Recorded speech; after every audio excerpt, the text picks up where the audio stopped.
Like a bat out of hell, the sun will be gone when the morning comes. Oh, when the night is over, like a bat out of hell, be gone, gone, gone. Like a bat out of hell, be gone when the morning comes. But when the day is done and the sun goes down and Xibalba, it's gone through. Once it's locked in a cage, guarded by the sun gods, it'll never come back to you. Hello, and welcome to another national overview. In this one we'll be going over Early Age Xibalba, the Vigil of the Sun. Xibalba is the vast cavernous realm beneath Mictlan, where the sun and moon pass through when they set, guarded by the Zotz, blind bats that dwelled in the underworld. The sun guards guide the celestial bodies as they travel ready to rise from the east once more. But now the sun and moon no longer travel in Xibalba, and the priest kings make a treacherous plan to take the sun back for themselves. The nation of Xibalba is made up of the Zotz, flying blind bats, as well as some additional auxiliary forces from the scorpions they raise for war, and demons drawn to the Zotz activities. The nation of Xibalba prefers heat scales 1, and usually ends up underground, so they aren't affected by changing temperatures in summer and winter. In terms of magic, they have access to a lot of death and blood, and some more in fire, earth, and a little bit in nature and air. They have average priests, with holy twos able to be recruited, and they can blood sacrifice to spread their dominion. They do, however, have access to holy threes via summons and heroes, more on that later. They also have a sloth and heat limit of +1 for their dominion, which is also a standard dominion. They build standard forts of the early age, but they do get a bonus to golden resources collected in cave forts. The Zotz are a race of cold-blooded, flying, blind bat people. Despite their blindness, they have average skills, comparable with humans, though their defense and their precision is lower, and they also have less strength and hit points in comparison to the average human. They are, however, all able to fly, making them fast on the map despite their size of 3, and it does make them better patrollers, but that is offset slightly with the patroller malice they get from their lack of sight. They suffer no penalties for fighting in the dark or from glamour users using sight-based defenses like Blur, but because of their 5 precision, it makes any spells or any ranged attacks they have very inaccurate. Most Zotz, with some exceptions, are stealthy, able to silently flit into provinces unseen. They are also cold-blooded, which means your Zotz will take additional fatigue if fighting in cold provinces, something to keep in mind. Fortunately, your Zotz also have slightly better than average magic resistance. Moving on to your troops, you have a selection of Zotz warriors to choose from, with some scorpion auxiliaries as well. All of your Zotz can fly, letting you use them as attack rear or attack archers on enemy forces, effectively bypassing their front line of troops. This is good, because your troops lack a lot of protection for the most part, and they don't have the hit points to fight under sustained range firepower or even in melee for long periods of time. If you are stuck in melee for a long period of time, you will take quite a lot of attrition against foes. Swarming your enemies with massive numbers of troops is a valid and somewhat required tactic for you to use in order to take out your enemies. Starting off with your first auxiliary, the large scorpion, who is a size 1, very cheap animal, with terrible stats but 2 redeeming qualities. They're size 1, and they're mindless. They are also stealthy, but they are undisciplined and magic-being troops, with, as mentioned, bad stats and low combat speed. Where they're useful is the fact that you can get 10 of them in a square, which will mean a lot of attacks if they manage to reach the enemy. They do die in a hit, but given how cheap they are, it doesn't matter so much.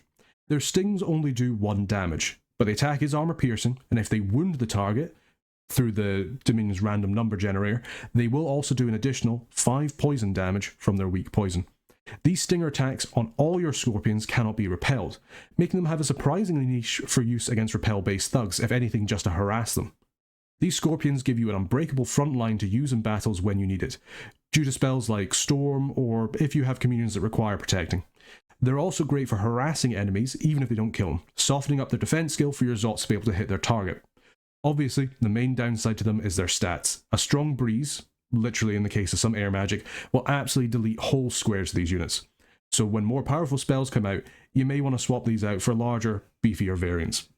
Speaking of which, the next version is the Giant Scorpion, a size 2 variant with slightly higher stats and a much better attack skill. They are more expensive than the large scorpions, 5 times as much, but they do make another useful, unbreakable frontline to supplement your forces. They can also do some damage with their sting, which is nice, but your attack density goes from 10 to 5, and your cost is exceptionally higher for not that much of an increase in durability. Still, as far as gold dumps go, they do make better line holders than your Zotz do. And with their attack skill of 11, they can actually hit fairly regularly with their sting, and with some strength buffs they can actually do some pretty decent armor piercing damage as well, which makes their weak poison more likely to go off. Moving on to some of your Zotz, we have the Xibalban warrior, in both the stone lance and a club sword variant. Both have absolutely no protection at all, so will likely die if they take any substantial hit, and they don't have a shield to help against ranged attacks. Both are also recruitable in all forests and caves, making it easy for you to mass them. The warrior with the club does more damage per average hit, and he does have a better defense skill than the stone lance variant, but the lance variant has its place thanks to his additional damage done on the charge. The best way to use these troops is in a swarm. Use them to blanket your enemy's rear line and archer line and beat them through sheer numbers. With numbers, you're more likely to kill most normal commanders on the charge through massive numbers of lance strikes, which will win you the day against most independents. Where these warriors are lacking in is in an actual fight, where they don't immediately dispatch their opponent. When the enemy swings at them and it connects, they will start to fall fairly quickly. This is where their lower morale starts to come into play. It's very important to have these troops led by good commanders where possible in order to mitigate routing. Thanks to the fact they're stealthy, they can actually be used to elf your opponents in a war, and this on top of their high map move makes them an oppressive enemy to fight. Next up we have the Xibalban Dart Thrower, armed with a mace and obsidian-tipped darts. They have the downside of both warriors. They have the defense skill of the spear variant, but with less damage than the club sword variant. But they do at least have a ranged option. Sadly, this ranged option isn't a very effective weapon. Between the low precision, range, and damage of the dart, it just doesn't do enough to offset the issues the Dart Thrower has, especially seeing as they only carry 4 darts apiece, and in addition they can do a lot of friendly fire to your other units flying in, especially because of their very poor precision. Still though, they can be a niche way of getting around certain units that your troops may otherwise struggle to hit, such as those with awe or glamour, so don't completely disregard them. Next we have the Xibalban Guard, a more costly variant of the warrior that wears some chest armour, giving them at least some protection and a little bit more HP. They use a club sword and do decent damage with it, and they have alright skills.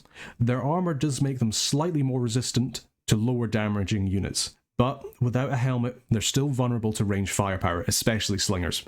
They are also bodyguards, which gives them an effective niche as bodyguards for your bloodhunters when they can be spared as such, or as use as more of a durable but still fragile shock force against your foes. The Xibalban Scorpion is the largest recruitable scorpion you have access to. They're size 4 and no longer mindless. Before that, they have good strength and decent enough protection. They do a lot of damage with their pincer, and get that in conjunction with their stinger, which deals good damage and has a death poison effect, making them surprisingly good anti-thugs that don't have defenses against poison.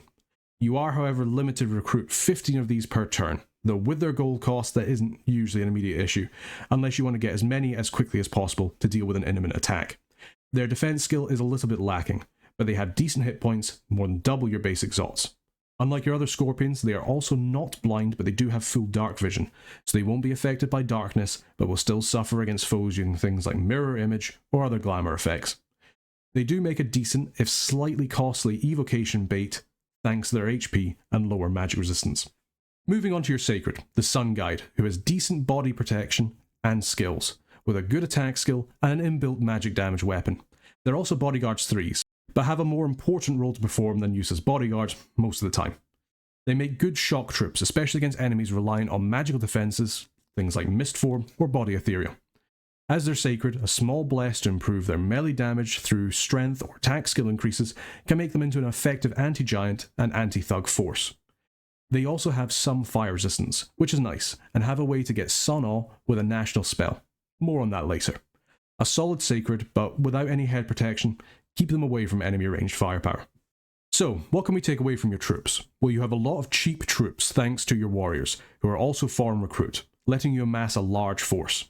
Your forces do need to have a numerical advantage against most foes to win, however. Unit for unit, your normal troops have neither the HP, skills, or protection to win a battle of attrition.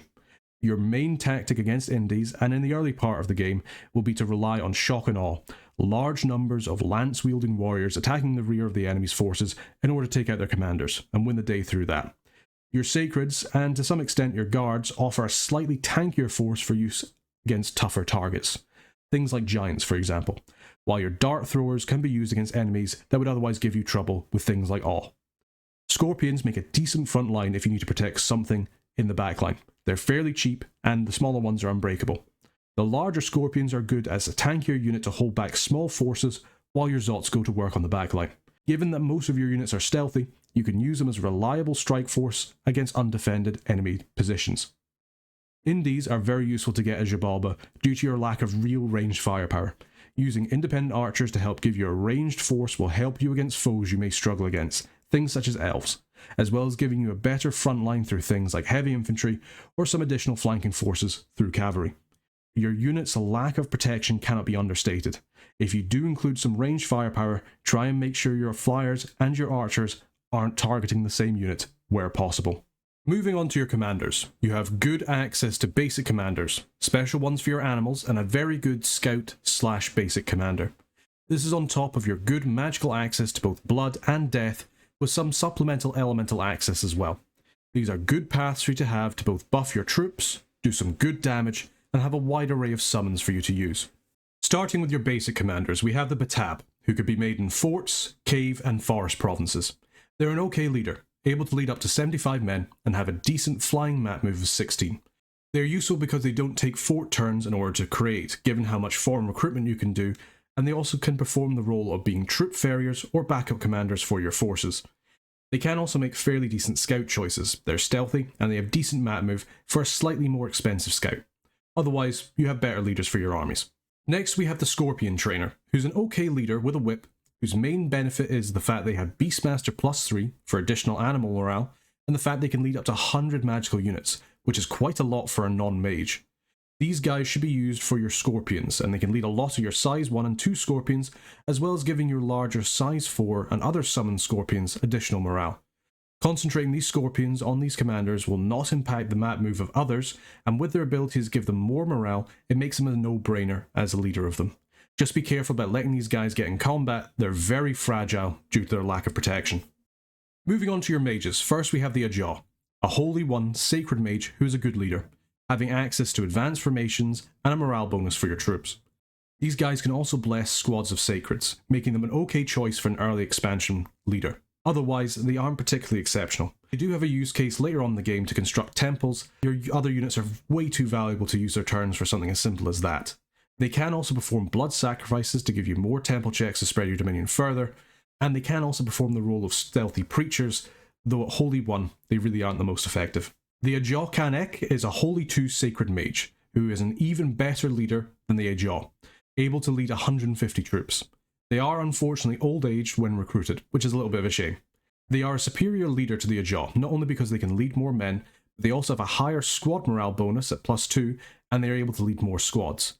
But they also can cast Sermon of Courage to further help you with any potential morale issues you might have for your squads. Use these guys to lead your large Xibalban swarms into battle to keep most of them from running away. Additionally, at Holy 2, they make for better sneaking preachers, but they are a little bit expensive for that role. Next we have the Onaqui, a Blood 1 Holy 1 Sacred Mage who is an awful leader. They are great blood searchers, counting as Blood 2 with their Blood Searcher 1 feature for getting blood slaves, which combined with their cheap cost let you become an absolute blood powerhouse as Early Age Xibalba. They do unfortunately cause unrest in the province they are in, however, so you probably don't want to stack too many of them up in a single province. Their stats aren't great either. You probably want to give them some bodyguards to help defend them against assassinations while they're blood searching. Use them to bring in a good number of blood slaves for sacrifices, summons, and blood magic to use in battle, or you can use them as researchers if you're able to deal with the unrest they cause when sitting in a province. The Chilean is an Earth, Death, Holy One Sacred Mage who you're able to recruit in all forts, caves, and forests. They are fortune tellers, having a small chance to prevent bad events in the province they are in. Even though they do require a temple and a lab in order to recruit, they make a great researcher due to the fact they don't take up fort turns to make, and the fact they're sacred for a lower upkeep cost. Earth 1 and Death 1 for paths is fairly limited in terms of combat power, so keep them to the research role when you're able to. Additionally, they make the best Scorpion summoners out of your entire mage roster, so use them to summon your sacred Scorpions as well. More on them in the summon section. The Akin is a Fire 1 Holy 1 Sacred Mage, who have a 100% chance for +1 on Earth, Death, or Blood. They have low paths and their cross paths, but they are all still useful in different ways. Blood randoms are great to summon your Ozelots, one of your sacred summons. Earth get access to magma spells to help you in battle, while Death randoms can throw Bane fires at your enemy, or use things like reanimating Bane fire archers to give you more ranged firepower. A useful mage, but they are somewhat overshadowed by some of your other choices. The Ayitz is a Death 1, Blood 1 mage with a 100% chance for +1 in Air, Earth, Death, or Blood. These are your discount Death mages, guaranteed Death and Blood for use in communions, which is always nice. They are slightly lacking in their paths without randoms however, though an Air Blood random is useful for using higher air spells in battle that can help your troops, especially when you combine them in a Sabbath. The main benefit of them is they only take a turn to recruit, but they are heavily overshadowed by the next mage on our list. The Zotz is a slow to recruit Death 2 Blood 1 mage with an 100% chance for +1 in Air, Earth, Death, or Blood. These bats, while slow to recruit, are very good mages. The difference between Death 1 and 2 is quite a lot. It puts them in Horde of Skeleton territory immediately, which they can use to raid with. Any of the 4 randoms are great for them. Air and Earth both give you extra thugging opportunities and paths to aid in a Sabbath, while Death makes them scary Death casters without using any kind of boosters. And Blood also gives them increased Blood access for use in Sabbaths. They're not limited to your capital either, so with some infrastructure you can get quite a lot of them over the course of some turns. Use them as raiders or to support your armies through Earth or Blood magic. Moving on to your capital only mages, you have access to both of your best Fire and Blood and Death casters. They are both quite expensive however, so you won't be able to recruit too many of them without considerable income. First we have the Akin Ek, a Fire and Holy 2, Earth and Death 1 Sacred Mage with a 100% chance for +1 in Earth, Death or Blood. These are decent choices to recruit. They have good fire paths, especially with Summon Phoenix power, and at Holy 2 they can support your bats with Sermon of Courage and also bless any sacreds. If you get a Blood random, you have another option for summoning your Ozelots, while Death randoms can cast things like Bane Fire with the Skull Staff, and Earth randoms get better at buffing your troops. Still, they're quite expensive for what they do, even if they do roll in a caster with a good priest, though they can become quite hard to deal with more research and a good bless. Finally we have the Onaqui, a recruitable version of the Mictlan and Xibalban summon, who is a slow to recruit Death and Blood 3, Holy 2, Nature 1 Sacred with an 100% chance for +1 in Fire, Death, Nature or Blood, and then an additional 10% chance for +1 in those paths. They are demons. They're very effective blood searchers, they can fly, they are stealthy, and they bring beast bats with them into battle, and will also summon them in your dominion. They are also exceptionally expensive to recruit. But for that you get an amazing Death and Blood caster for to use, for both in battle as well as using them for summons. They do cause unrest in the province they are in, which isn't great, but for what they can do, it's probably worth it. They are also the best nature casters you have in the nation, especially with some randoms. Using a Nature 2 version of them to make a Thistle Mace will help you get up into nature and blood through things like Arm of the Twisting Thorns. Use them as free sacred spawners on top of summoning good death summons through rituals. So what can we take away from your mages? We have good access to a lot of stealthy flying death and blood mages. This means you are a prime skelly raider nation, able to elf your opponents with stealthy armies of flying bats on top of raiding with your skelly spammers. You can use Sabbaths very well, as you have access to cheap Sabbath slaves, and also a lot of evocations through your earth and fire access as well, which gives you a nice balance of mid-game to late-game power. The main issue you have with your bats is their HP, so make sure you keep them safe. Moving on to your summons, starting with the Sacred Scorpion, summoned at Conjuration 3, requiring 1 in Earth and Death for 2 Earth Gems for a Scorpion.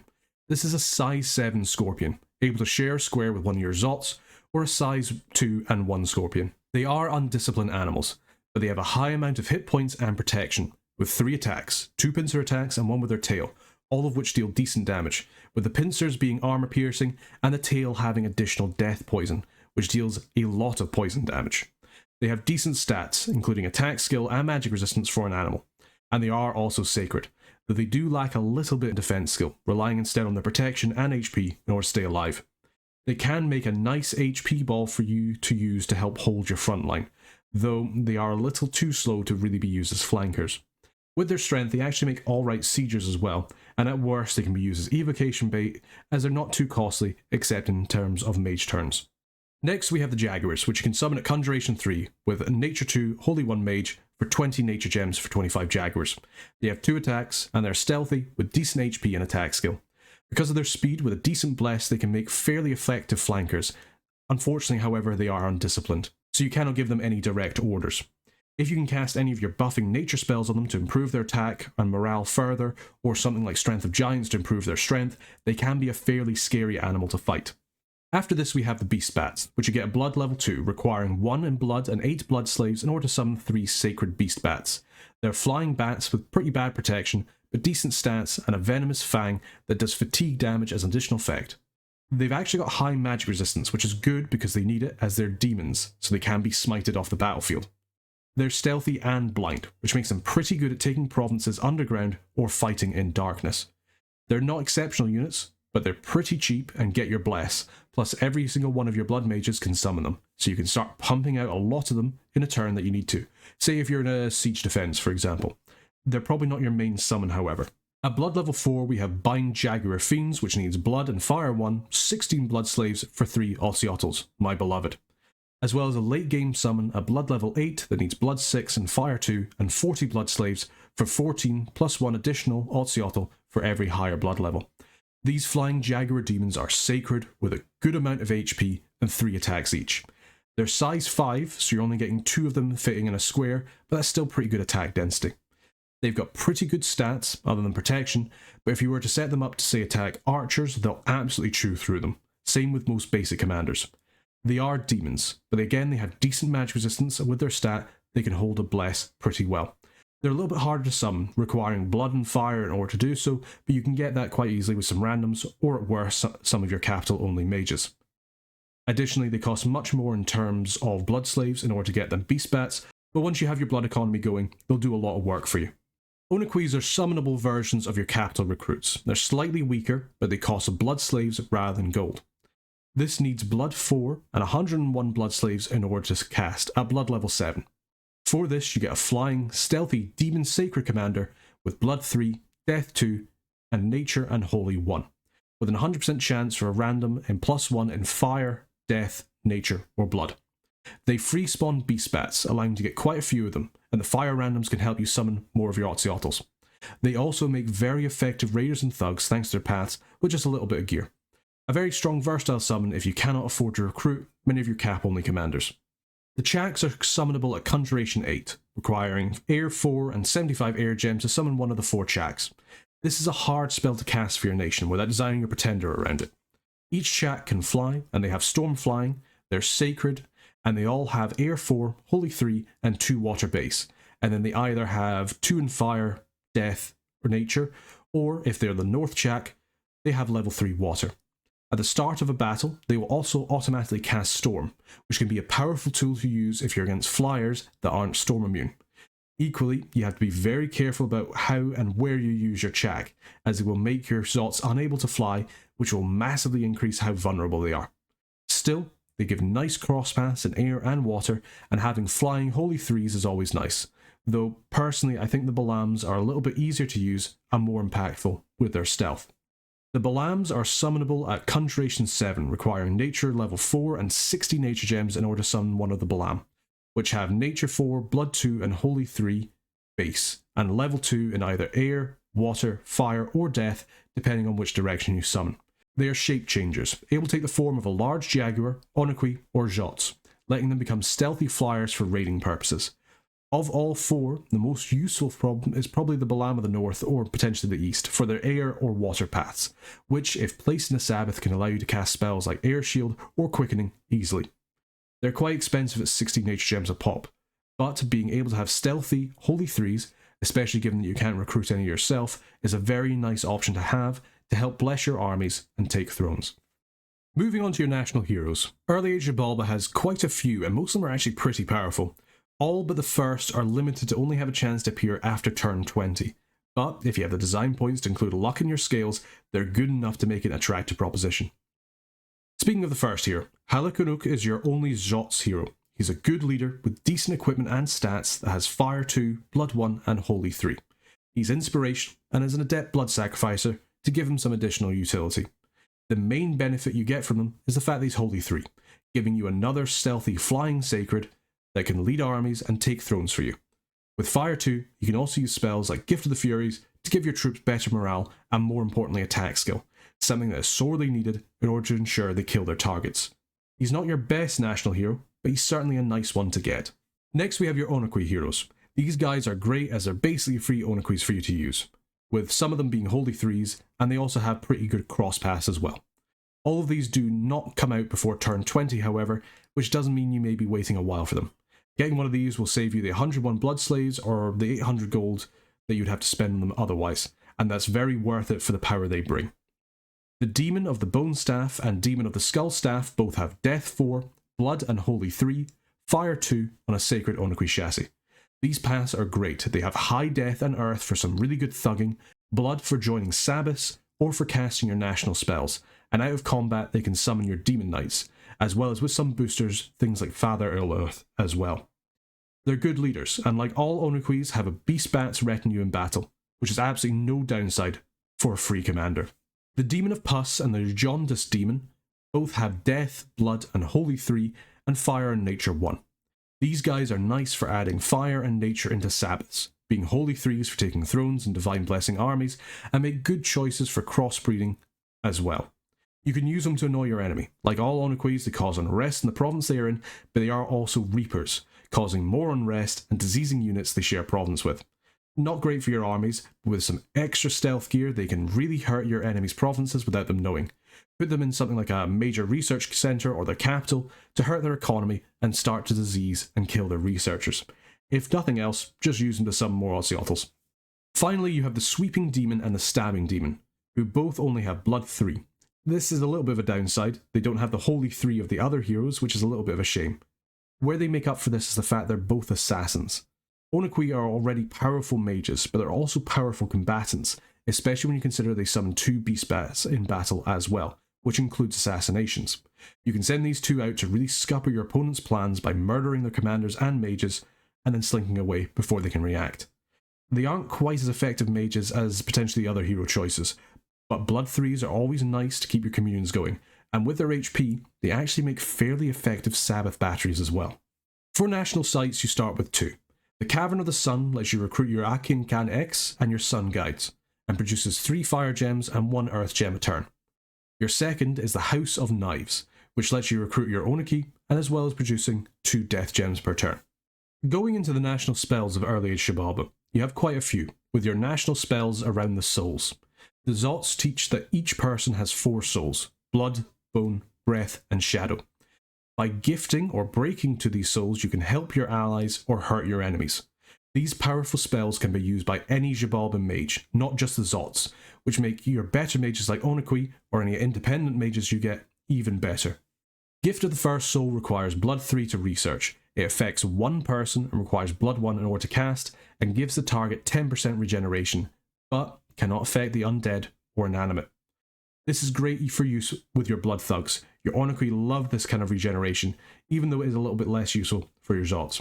It's also not that good for your communions, as it doesn't have an area effect of caster, so a master casting this won't affect any Sabbath slaves that are also in that Sabbath. Still, very good for use on your thugs, or for casting on things like your Sacred Scorpions, for example. The rest of the gifts require you to research Thaumaturgy 3. Gift of the Second Soul needs Earth 1 and gives 1 person blunt resistance.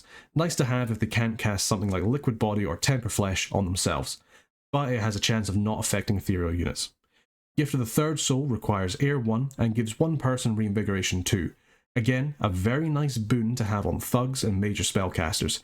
If this is combined, say, with something like Boots of the Messenger and Summon Earth Power, that's a lot of reinvigoration every single combat round.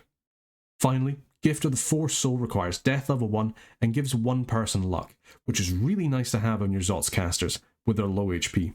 Again, this spell has a much lower chance of affecting ethereal units, but giving some of your units luck is great, especially seeing as they lack the glamour access to cast this otherwise.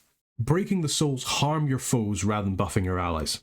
The first is Breaking the First Soul, which requires Blood Researcher 2 and Blood 1 in order to cast a 30 range spell that affects 1 person with a magic resistance negates effect to cause profuse bleeding and potentially disease your opponents. This is a really nasty tactic to use against enemy thugs. You have so much access to blood mages that it's easy for you to cast this, and it doesn't even require blood slaves. While this doesn't affect things like undead or the inanimate, normal thugs hate profuse bleeding, and they especially hate being diseased, and you can spam this out until 1 goes through pretty easily. The other Breaking the Souls are unlocked at Thaumaturgy 2. Breaking the second soul will give the target a permanent limp affliction. Not the best, but certainly not the worst. It's a debuff that the enemy thug will lose quite a lot of in terms of their combat skills and their speed, and could really factor in to allow you the time in order to kill them before they can get to you. It will rarely affect ethereal targets, however, so try and keep that in mind if you're going to try and break a ghost limb. Damaging the third soul requires air level 1 and will cause severe fatigue damage on air breathers, another useful anti-thug spell, if you're starting to see the pattern. Fatiguing out an enemy thug will make them unable to take actions against you, giving your air random mages something useful to do. Finally, by breaking the fourth soul, you will curse the target with bad luck, another great spell to use against enemy thugs. People don't like to thug against Xibalba, and this is one of the reasons why. The combination of causing afflictions, curses, and fatiguing them out really reduces a thug ability to do its role, and given the low path requirements of these spells, any mages with one of these paths can cast these. Some really nice and flavourful national spells. Speaking of flavour, there's one final spell, the Theft of the Sun. This requires enchantment level 8 and level 6 death and 3 fire on top of 70 death gems to lure the sun into Xibalba and trap it there. This grants you 10 fire gems and 5 astral pearls each month and causes worldwide darkness, dropping the income and resources of every province by 30%, but it doesn't affect those in caves or those in deep seas. It also gives your Akin Kanek, your hero, and your sun guy's Sun Awe as well. A fun spell to cast. The gem income is always nice, and it does screw over pretty much every other nation in the game. Just realise this is not going to make you any friends, and may cause people in multiplayer to turn against you. So what do you want to work towards in terms of magical research? Well, getting something like Thaumaturgy 3 for your gifts and breaks of the 4 souls is always nice, and it's not too costly a diversion.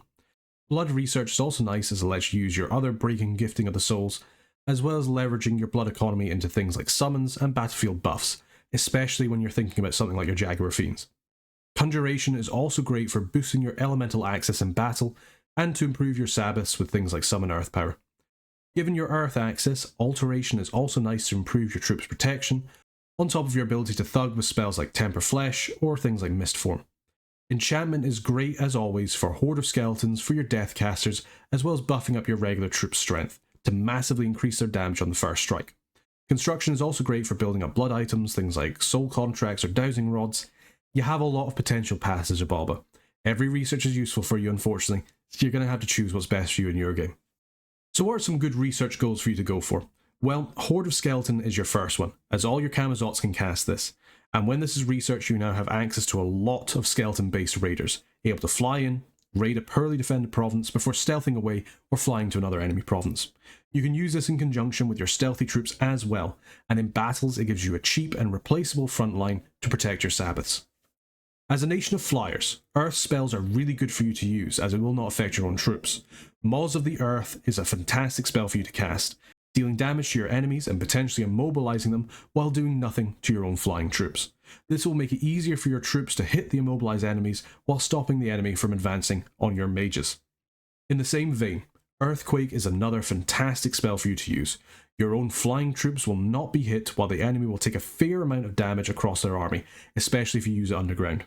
While you struggle to get the pass high enough to use this normally, using Sabbaths will help a lot on top of things like summoning Earth Power or using things like Earth Boots. Just be careful about using it if you have a lot of little scorpions or if you're running a large blood communion with a lot of blood slaves, though you can get around this by casting Gift Flight or Mass Flight on your slaves to make them immune. It's up to you if you think this is worth it. Speaking of Sabbaths, they're very important for your nation, letting you get more casts out of your mages throughout the battle and for boosting yourself up to be able to cast higher pass spells.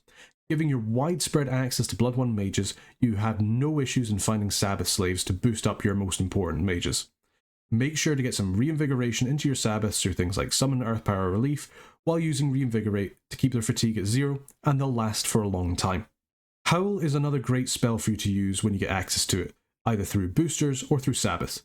Your Zotz are all really only good for one thing, hitting hard and fast, and want to focus on the enemy's backlines rather than fighting their upfront units. Because of this, you can leave your mages a little bit exposed. One way to get around this is through Howl, to cause wolves to run onto the battlefield from the edges, disrupting enemy formations, and ultimately giving your flanking Zotz some assistance, even if it is just to take a spear hit for them, rather than your Zotz. As always, the skin spells are excellent to make your Zotz far tougher than they normally would be, going from no protection even to, say, 7 from bark skin does make a massive difference for their survivability. Using bark skin, or more likely things like group stone skins from your earth mages, to buff up concentration of Zotz before they fly in will massively increase their staying power. As the best defense is a good offense, giving your Zotz a giant strength will also make them far more likely to kill the enemy when they fly into them with their stone lances, and cause your club troops to do some pretty respectable damage as well. Given you have limited buffing opportunity before your Zotz fly in, you'll either need to choose whether you want to give them strength or defensive buffs, or bring in a lot of mages to cast both at once. Or you just wait for battlefield-wide spells. The choice really is yours. You can also use Rush of Strength when you research it for the same strength effect. Speaking of defensive buffs, Air Shield is a massive help for your Zotz. You can cast it with the Sabbath to pretty much nullify enemy archers. Even when on attacking archers, depending on the number and formation the enemy uses, there may still be archers shooting at your Zotz, which, given how close they are, they're going to get hit pretty regularly, and if they do, that's more than likely a dead Zot. If you use air shields, they have an 80% chance of just ignoring the shot, massively increasing your chance for your flyers to live. As one of the best blood nations in the age, don't underestimate your access to spells like Harm. You can use blood spells like this to do lots of damage in a large AoE against the enemy, useful for taking out their front line as it marches towards you. Finally, Summon Imps is another great spell for you to use, both in your early wars and later. Not only does it give you relatively okay flying demons, it also has the benefits of drawing things like smite demon casts away from your more important units, like your Onaqui or your Ozelots. So, what are some good non-national summons of Xibalba? Well, as a death and blood nation, Vampire Lords are a fairly obvious one, giving you an immortal leader that's on par with your Onaqis in terms of their blood and death magic, at least the summonable ones. They make great raiders to use against Province Defense or against nations that don't have access to Soulslay, given that they're immortal. Demon Knights are a great tanky summon for you to use, that also have a fear aura. You have the blood and earth crosspaths to boost up to summon them fairly easily, and they are nearly tanky enough with some buffs to be used as a front line, sparsely placed just to help cover your mages. Use them to hold the line and scare away the enemy with their fear, while your Zotz do the work. Behemoths are, in my mind, another good option, if a little expensive. Having something to tie up the enemy lines with a large, trampling undead elephant is a great thing to use in conjunction with your scorpions. It's tanky enough to hold up the enemy for quite some time while doing its damage. That means your mages and your other Zotz can get to work. Finally, don't underestimate Pack of Wolves for upkeep-free patrollers. You will be making a lot of Zotz, and they are okay patrollers, but they still cost upkeep, money which you desperately want to use for your mage core and your infrastructure. For a few nature gems and a turn, you can get yourself enough patrollers to help deal with the unrest your blood hunters and your Onaqui create. Moving on to forging, Xibalba has one national discount at construction level 7, the Scorpion Crown, which requires Fire 3 and Death 2 to make for 15 fire and 10 death gems. Xibalba gets a 20% discount on this. It's an okay helmet. It's a tad costly, but it will summon scorpions throughout the battle. If you can afford it, it's a nice pickup for a raider or even an assassin to bring scorpions automatically into the battlefield with them, so it's not useful underwater or in cold provinces. For forging options, for Xibalba, you can really leverage your ability to get a good blood economy going to mass produce blood items. This is especially things like Imp Familiars, which will give you a much needed research boost for your mages. For how little they cost, they're fantastic for you, and they also give a free imp as a retinue. You can also make things like homunculi or skulls for research boosters, but you'll probably want your death and nature gems for other rituals. But when you get to Construction 7, you get another bump up when you get access to lightless lanterns, to give you a really nice research boost. When it comes to things like Soul Contract and Lifelong Protection, they're both really useful blood forges as well. While they are costly, 1940 blood slaves a piece, you should reach a point where you're getting enough blood slaves to forge one of these now and again, bearing in mind your other uses for your blood slaves. Getting a free devil summon every turn on multiple researchers will add up over time. And when it comes to auto-summoning imps in battle, that really doesn't hurt you either. Blood Thorns are another great item to give to your blood mages. They only cost 15 blood slaves each, which you'll be able to get fairly easily, and they will bump up your blood level by 1. Good for reducing the initial casting fatigue of blood spells, or for use in blood hunting, depending on the number of them that you have. Making your cheap Blood 1 hunters perform as if they're Blood 3s will rapidly increase your blood economy. Both the Helmet of Heroes and the Horns of Valor are very useful for your commanders. Your Zotz don't have the best morale to start with, and they will rapidly start to take squad morale checks due to the numbers of them that you will lose in larger battles. Giving your leaders inspiration to improve the morale of your squads will help them stay in battle for longer, and may even prevent a rout or two, allowing your troops to do enough damage to be worth it. Flesh Eaters can make some really nice weapons to give to any of your anti-thugs. Several Batabs hacking away an enemy thug can do a lot of damage to them, especially when damaging hits cause chest wounds, making them far easier to take down as well in the future. Moving into Pretender design. Early Age Xibalba has access to the Mesoamerican culture group of Pretenders, which gives them a good selection of immobiles and expanders, with some good Titan choices as well, and the usual rank of rainbows. As for whether your god should be awake, dormant, or imprisoned, it comes down to how hard you want to rely on your sacreds. There is nothing wrong with going an awake Hellbless, your recruitable sacreds are fairly decent, and you've access to some really good sacreds with your Ozelots when you get your blood economy going. So going harder into that is a choice. Additionally, an awake expander will help you expand faster.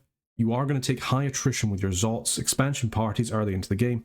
That's just going to happen, which will slow down your expansion in the first year or so. Having a god that's able to expand by themselves or assist your expansion parties will let you take more provinces with less attrition. Equally, you have a lot of gold expensive commanders, so some scales are nice as well. If you want to play into more of the late game, using your recruitable Onaqui and your large numbers of bats, you could even try a Dormant or even Imprisoned Scales Pretender with some kind of Rainbow Bless, which will still help your sacreds fight in the earlier parts of the game. Going into Dominion, Xibalba likes an average Dominion score, probably something like 5 or 6. Your sacreds are decent, so getting a good number of them is nice to get. But given the locations in the cave, I find you don't actually really need to pump your Dominion that much higher than that. Most games will have less cave-based nations than above-ground nations, so you'll likely have a fairly strong Dominion underground due to that.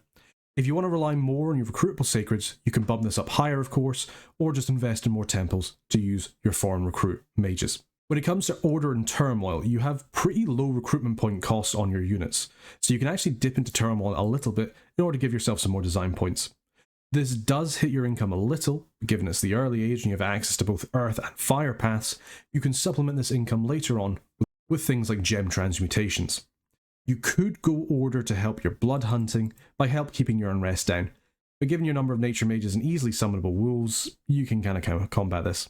You could go Order to help your blood hunting by keeping unrest down, but you already have okay patrollers with your Zotz, and you can always summon wolves in order to get more upkeep free patrollers. For production sloths, Xibalba starts with a +1 sloth limit, so without a specific pretender you're stuck at 1 for productivity, but you can go all the way down to sloth 3. If you're not relying on your sacreds or your Xibalban's guards, you can very easily take sloth 2. It does hit your income, but you just don't need the resources for most of your units. They're quite cheap in that regard. Turmoil and sloth will hit your income by quite a lot, so you'll need to supplement that by taking more provinces early in order to get that income rolling in. If you instead want to use a lot of your guards, recruiting a lot of your forts, taking Order and maybe like production 1 can be a choice. They are quite expensive for still fairly fragile troop, so your mileage may vary on that tactic. For temperature, Xibalba starts with heat +1 scales and a national preference for heat 1. Given that your troops are cold-blooded and you really dislike cold scales, I wouldn't recommend going down there for that, even if you need the points. It will massively impact your troops and your mage's ability to fight and cast spells after all. Heat 2 is probably a balanced place to go if you need some extra points for your gods, and given you're in a cave you won't get fluctuations due to the seasons as you would above ground. Growth Death is another interesting scale to think about. As with most blood nations, growth can be a nice scale to get if you have the spare points, just to give your provinces a little bit more population growth in order to use the population as slaves. But you are fortunate enough with your path that it isn't actually unnecessary, though there are a couple of caveats. Your Onaqui can cast blood fecundity, either through your randoms or with some boosters, which is a fantastic way to get around the death scales for your more important provinces, things like your capital, any enemy capitals you take, or for big blood hunting provinces. This is going to take up turns for a very important unit, however, so it's up to you if you think that's worth going for. Personally, I think given that you have this as an option, there's not a massive downside going for something like Death 1. Now for luck. Luck, I think, is actually a really nice choice for Xibalba. You're probably going to be going into Turmoil, so luck can open you up to some really nice events for extra gold and gems. Additionally, you have a lot of really good heroes that can come and join you, so increasing the chance of them turning up will improve your magic diversity and give you some nice free Onaquis without even having to pay for them. If you really need the points and you don't care for the heroes, or if you're just going for an absolute max Hellbless, or if the game's going to be a quick one, Misfortune is also an option, but it's not going to be very fun for you, I'll just warn you now. Finally, going for magic drain. You have a lot of options for cheap foreign recruitable mages, all of whom aren't the best individually at research. Spending some points from magic skills to make them take less fatigue when casting in battle, and also to improve their research out of it, is honestly not a bad shout. It makes your anacoms far better for researching individually, and it also opens you up to a few nice events when you pair it with luck. Now, let's have a little think about blesses. You have some decent recruitable sun guides from your capital that do good damage and they have a good attack skill. The main issue that they have is they aren't very robust and they're quite fragile. Because of this, going to something like Enchanted Blood on top of Undying is never a bad shout. For 9 bless points, you have some slightly regenning troops with double their effective hit points. It will also help your Demon Sacreds by increasing their magic resistance, making them more resistant to things like Smite Demon. Given your lack of glamour and your Sacred's overall low HP, luck is another decent option, especially if you're already going for fortune. It's expensive, but giving your Sacreds a 75% chance not to die, especially if you use in conjunction with Undying, makes them into a pretty hardy force. It means you don't need a bunch of your casters spamming Gift of the Force Soul. With the changes in Dominion 6, it also affects your demons as well, which makes them quite a bit scarier. If you're less interested in a defensive bless, combining something like attack, skill, and strength, though basic, will massively increase your Sacred's killing power. This is especially true for your lovely Demon Jaguars. With their triple attack, they will hit hard and most likely kill their opponent. Great for clearing through their prime targets, namely things like archers and the enemy's backline. With their increased strength, your Sacreds also become fairly decent at taking out heavily armoured or higher HP troops as well. Again, it's expensive, but a Quickness Bless is really a great Hell Bless for Xibalba. You don't have the water access to cast Quickness natively, but it does great work for your Zotz to massively increase their killing power. Quickness will turn your Sun Guides into killing machines, your Sacred Jags into blenders, while also making your Sacred Scorpions pretty scary in their own right as well. The only downside to Quickness is the path requirement to take it, and the bless cost. Given your Sacred's ability to stack in a square, most being size 3, a Fear or a Dread Bless is also an option.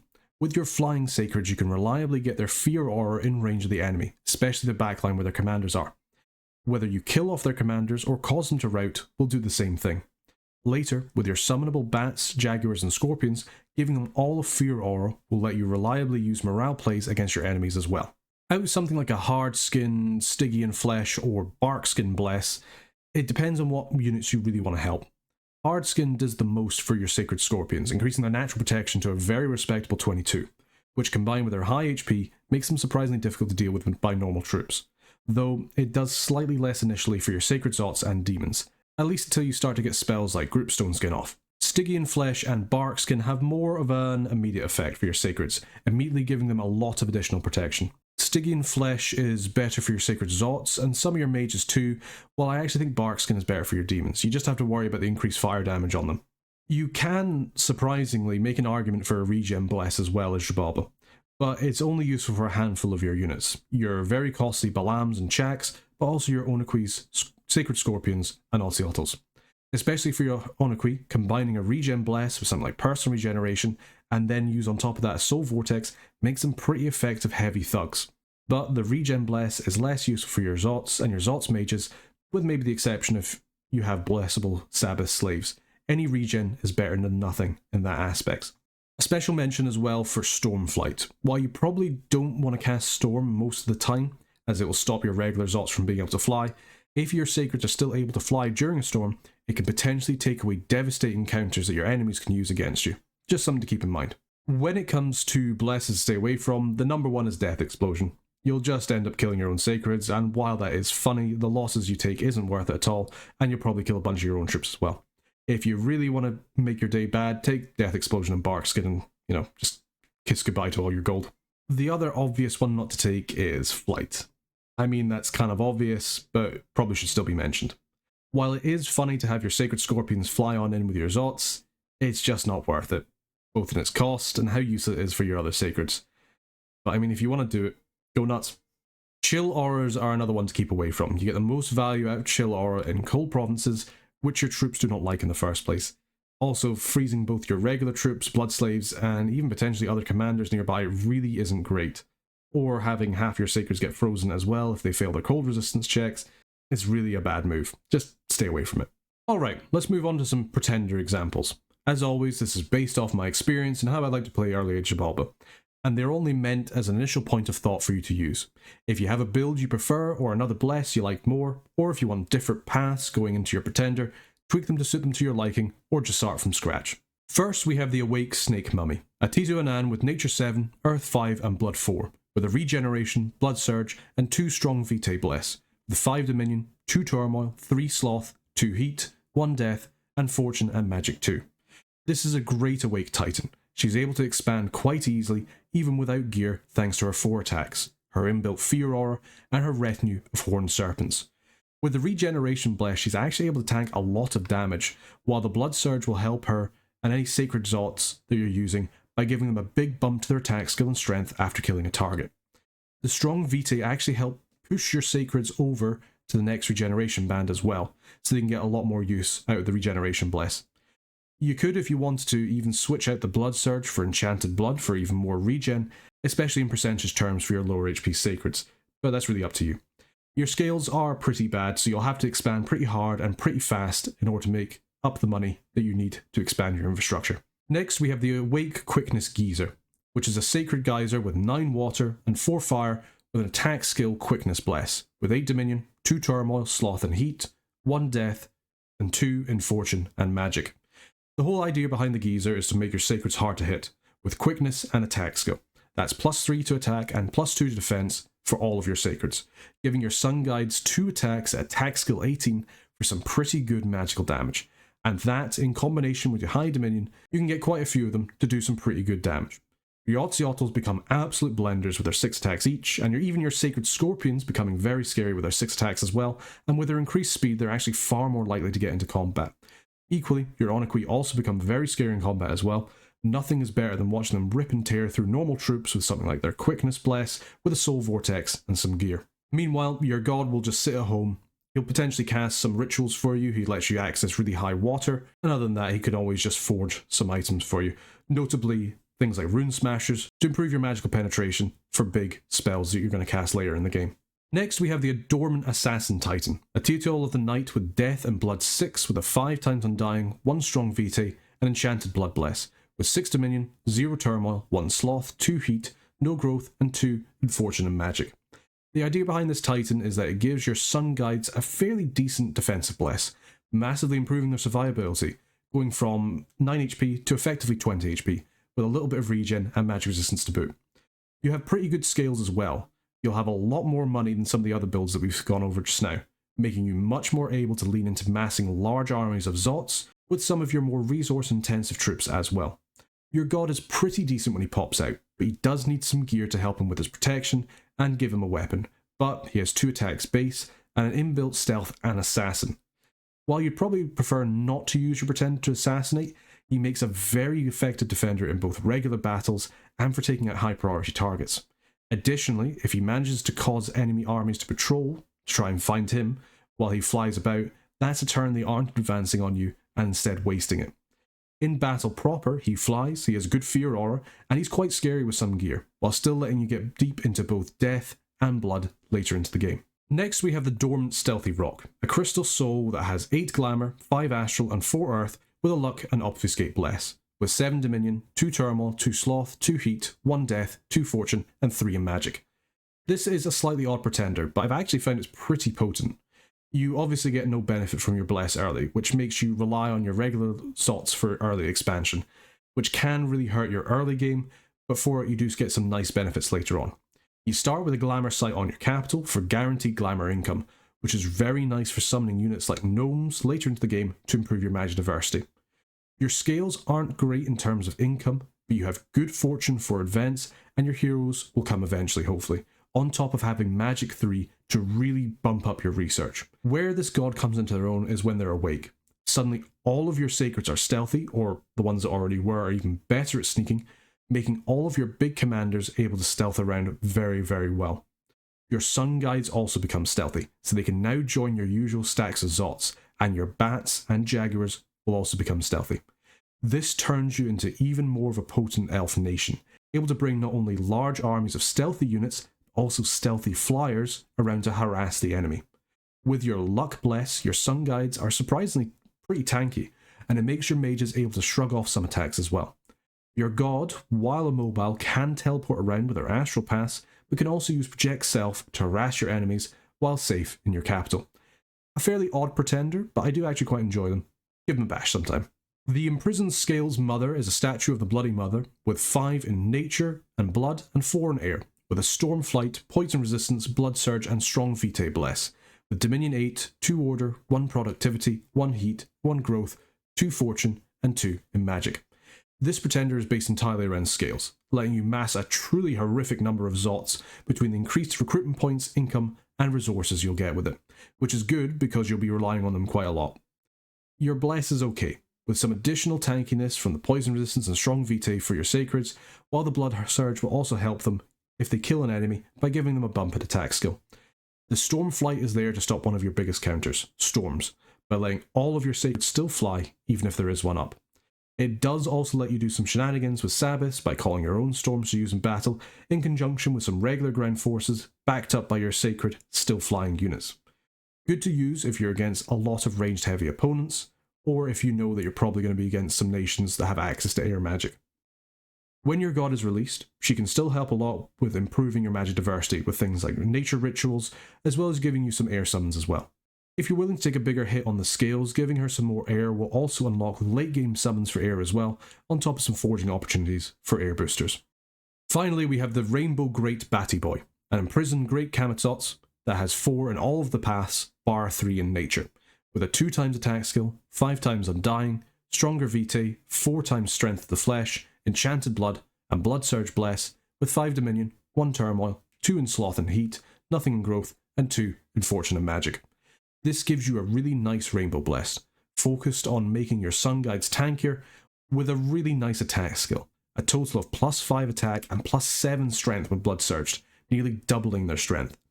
This also makes your scorpions and your Ozelots far scarier, and every one of your sacreds become powerhouses with some additional strength buffs that you get through either earth or blood magic. When your pretender is released, they have great path diversity for you to use for some late game summons and forging, but they still have pretty bad HP, so you want to keep them safe, which is helped admittedly due to the fact they're stealthy as well. Your scales aren't the worst either. You're still able to get a decent amount of normal troops while still enjoying, hopefully, good luck and some increased magic skills for research. Use your sun guys as early sacreds until you get blood 4, then focus on your blood economy and unleash your monstrous Ozelots into the world. And with that, that's our national overview for Early Age Xibalba. Take the winged people of the Zotz to reclaim their divine birthright as custodians of the heavenly objects, and reclaim the sun for yourself. Thank you for staying this far. Hopefully you found this video useful. If you did enjoy the video and you want to support the channel further, consider becoming a member of the Burger Band for early access to videos when they're uploaded, as well as some additional benefits. Either way, thank you very much for watching, and until next time, take care. We stole the sun, doo-doo-doo-doo. We stole the sun, and we say it's ours now. We're not giving it back, we're stupid bats, and we just took your sun.